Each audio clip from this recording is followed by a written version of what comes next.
ദുബായിൽ വന്നതിന് ശേഷമാണ് എനിക്ക് തോന്നുന്നു യൂട്യൂബിലൊക്കെ വീഡിയോ ഇടലൊക്കെ കുറഞ്ഞത് കേട്ടോ.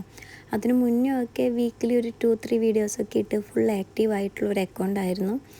പിന്നെ സ്റ്റക്കായ ഒരു രീതിയിലായിരുന്നു കേട്ടോ. പിന്നെ വീഡിയോ ഇടലൊക്കെ നിർത്തി. എന്തിനോ വേണ്ടിയിട്ട് ഇടുന്ന പോലെയായിരുന്നു ഷോർട്ട് വീഡിയോസൊക്കെ ഇട്ടുകൊണ്ടിരുന്നത് കേട്ടോ. അപ്പോൾ ഇനി അങ്ങോട്ട് യൂട്യൂബിൽ കുറച്ചും കൂടെ ആക്റ്റീവ് ആവണമെന്നൊക്കെ വിചാരിക്കുന്നുണ്ട്. അപ്പോൾ നിങ്ങൾ എന്തായാലും സപ്പോർട്ട് ചെയ്യുക. പുതിയതായിട്ട് വീഡിയോ കാണുന്നവരൊക്കെ സബ്സ്ക്രൈബ് ചെയ്യുക കേട്ടോ.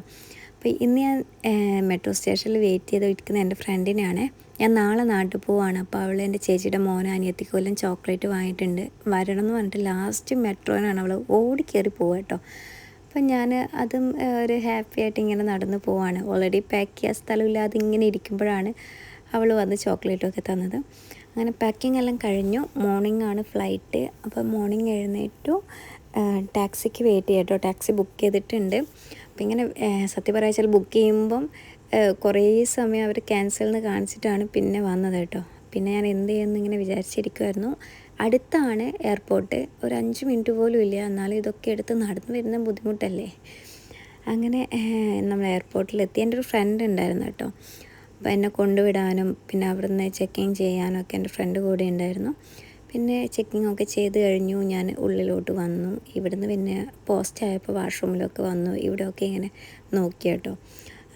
ഈ ഒരു ഷോപ്പിംഗ് ഏരിയയിലൊക്കെ ഇങ്ങനെ നടക്കുമായിരുന്നു. അങ്ങനെ ഇവിടുന്ന് ഇങ്ങനെ കുറേ സമയം ഒക്കെ ഇവിടെ ഇരുന്നു. പിന്നെ ഒരു ടെൻഷനായിരുന്നു ഫ്ലൈറ്റായിട്ടും ക്യാൻസലാവുമെന്ന്. ഇപ്പോൾ അധികം ക്യാൻസലാവുന്നതൊക്കെ കാണാറുണ്ട്. പിന്നെ ഈ ഒരു വീഡിയോ എന്ന് പറഞ്ഞിട്ടുണ്ടെങ്കിൽ എനിക്ക് തോന്നുന്നു ഒക്ടോബറിലാണ് കേട്ടോ ഞാൻ നാട്ടിൽ പോയത്. ഇപ്പോൾ ഇടുന്നേ ഉള്ളൂ. പിന്നെ ഒക്ടോബറിൽ വീഡിയോ ഒക്കെ എടുത്ത് വെച്ചായിരുന്നു വീഡിയോ ഇടണമെന്നൊക്കെ. പക്ഷേ നാട്ടിൽ പോയിട്ട് ഓരോരോ കാര്യങ്ങൾ ബിസിയായി. അങ്ങനെ ഫ്ലൈറ്റിൻ്റെ ഉള്ളിൽ കയറി കേട്ടോ. ഉള്ളിൽ കയറിയപ്പം എനിക്ക് തോന്നുന്നു ദുബായിൽ ആദ്യമായിട്ടാണ് ഞാൻ ഇത്രയും എൻജോയ് ചെയ്തിട്ട് ഫ്ലൈറ്റിന് പുറത്തുള്ള ഫ്ലൈറ്റിനെയൊക്കെ നോക്കിയിട്ട് ഇങ്ങനെ പോകുന്നത് കേട്ടോ. സത്യമായിട്ട് ഞാൻ ഷാർജയിൽ നിന്നൊക്കെയാണ് ആദ്യം പോവാറ്. അപ്പോൾ അല്ലെങ്കിൽ നൈറ്റാകുമ്പോൾ നമുക്ക് ഇത്രയും വ്യൂ ഒന്നും മനസ്സിലാവില്ല. പക്ഷേ നൈറ്റും രസമാണ്, ഫുള്ളും ലൈറ്റ് കൊണ്ടായിട്ട്.